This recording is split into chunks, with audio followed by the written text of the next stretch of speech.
एक बार भगवान शंकर पार्वती जी एवं नारद जी के साथ भ्रमण हेतु चल दिए।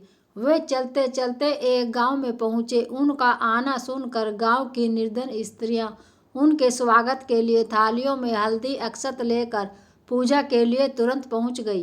पार्वती जी ने उनके पूजा भाव को समझकर सारा सुहाग रस उन पर छिड़क दिया। धनी वर्ग की स्त्रियां थोड़ी देर बाद अनेक प्रकार के पकवान सोने चांदी के थालों में सजाकर पहुंची। उन स्त्रियों को देखकर भगवान शंकर ने पार्वती से कहा, तुमने सारा सुहाग रस तो निर्धन वर्ग की स्त्रियों को ही दे दिया, अब इन्हें क्या दोगी? पार्वती जी बोली, प्राणनाथ, उन स्त्रियों को ऊपरी पदार्थों से बना रस दिया गया है, परंतु मैं इन धनी वर्ग की स्त्रियों को अपनी अंगुली चीर कर रक्त का सुहाग रस दूंगी, जो मेरे समान सौभाग्यवती हो जाएगी।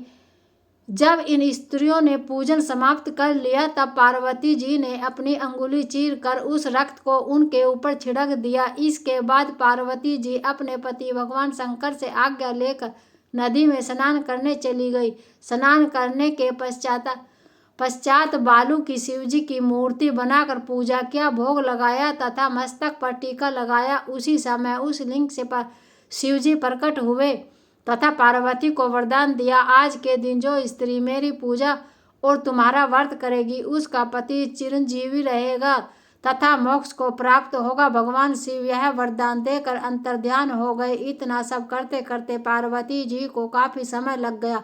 पार्वती जी नदी के तट से चलकर उस स्थान पर आई जहां पर भगवान शंकर ने नारद जी को छोड़कर गई थी। शिव जी ने विलंब से आने का कारण पूछा तो इस पार्वती जी बोली, मेरे भाई नदी किनारे मिल गए थे, उन्होंने मुझसे दूध भात खाने तथा ठहरने का आग्रह किया, इसी कारण से आने में देर हो गई। ऐसा जानकर भगवान शंकर भी दूध भात खाने के लालच में नदी तट की ओर चल दिए।